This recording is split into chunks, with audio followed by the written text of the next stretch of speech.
నా పేరు SA Rashid.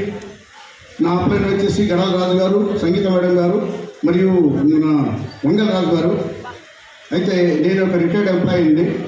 2002లో retire అయ్యాను సెంట్రల్ గవర్నమెంట్ కార్పొరేషన్లో యాజ్ సూపరింట్ క్యాడర్లో. ఆ తర్వాత నాకు కార్పొరేషన్ కాబట్టి పెన్షన్ రాదు. కాబట్టి నేను రిటైర్ అయిన తర్వాత కూడా ఒక జీవనోపాధి కోసం ఏదో ఒక ప్రైవేట్గా చిన్న చదువుగా అయితే మన ఉద్యోగాలు చేశాను. నేను నేషనల్ కొలెక్టరల్ మేనేజ్మెంట్ సర్వీసెస్లో కూడా చేశాను యాజ్ ఏ మేనేజర్గా.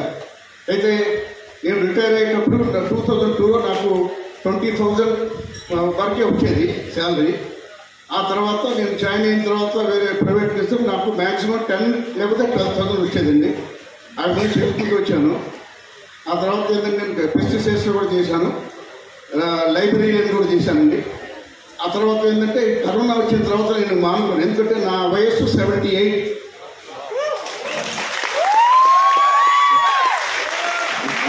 కాబట్టి 78 కాబట్టి ఇక నేను బిజినెస్ చేస్తాను, బిజినెస్ కానీ లేకపోతే ఉద్యోగాలు కానీ నేను చెప్పని. కాకపోతే ఏంటంటే నా సర్వీస్లో నేను సంపాదించుకునే అమౌంట్తో ఒక ఇల్లు కట్టుకున్నాను కాబట్టి కొంత షాపులు ఉన్నాయి కాబట్టి దాంతో ఎక్కడో నేను బండి నెట్టుకొస్తున్నాను.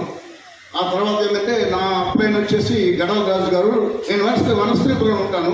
వనశ్రీపురం నాకు 20 years నుంచి కూడా గడాల రాజు గారు నా ఫ్రెండ్. ఇద్దరం కలిసి ఏదో పాత రోజుల్లో ఏదో బిజినెస్ చేశాను. ఆ తర్వాత నేను ఆయన్ని కలవలేదు. 20 years తర్వాత ఆయన నాకు ఒకరోజు వచ్చేసి వండర్ఫుల్ బిజినెస్ ఉంది, మీరు చేస్తారు, తప్పకుండా జాయిన్ అవ్వండి అన్నారు. నా వయసు 78, ఇప్పుడు 78 ఎండింగ్లో ఉన్నాను నేను. ఇంకేం చేస్తాను వద్దని చెప్పంటే, లేదు సార్ మీరు ఏం చేయాల్సిన అవసరం లేదు, నేను సపోర్ట్ చేస్తాను, తప్పకుండా మీరు సక్సెస్ అవుతారు. దీంట్లో only part time 1 or 2 hours పనిచేసేదే, మీరు సపోర్ట్ చేస్తారు, మీరు యాక్టివ్ ఉన్నారు అని చెప్పి అన్నారు. చూద్దామండి అని చెప్పని నేను 1 month అట్లా డిలే చేసినా. సెకండ్ మంత్ చెప్తే రంజాన్ వచ్చింది. రంజాన్లో నేను ఫాస్టింగ్స్ అవి ఉంటాను కదా, అందుకే ఈ నెల కుదరలేదని చెప్పి అన్నాను. ఆ తర్వాత మళ్ళీ 3వ నెల ఆయన ఏం చేశారంటే డైరెక్ట్గా కార్ తీసుకొచ్చి నా ఇంటి ముందు పెట్టారు. పెట్టేసి వాళ్ళ మిస్సెస్ ఆయన ఇద్దరు వచ్చారు. ఇక మీరు రండి సార్, ఒక మీటింగ్ ఉంది, చక్కగా ఆ మీటింగ్ అటెండ్ అవుతుంది కదా జిల్లాగూడలో, మీరు రండి సార్, పెద్ద లీడర్స్ ఉన్నారు, మాట్లాడతారు అని చెప్పన్నారు. మీరు రండి, చూడండి, చూసిన తర్వాత డెసిషన్ తీసుకుంటారు కానీ అని చెప్పన్నారు. అన్న తర్వాత నేను సరే అని చెప్పి నేను నా మిస్సెస్ ఇద్దరం కలిసి ఆ కార్లో కూర్చొని వచ్చాము.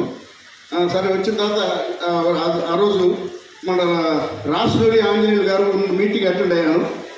వేరే లీడర్స్ ఉన్నారు, రాజపేట గారు, తర్వాత సత్యనారాయణ కూడా.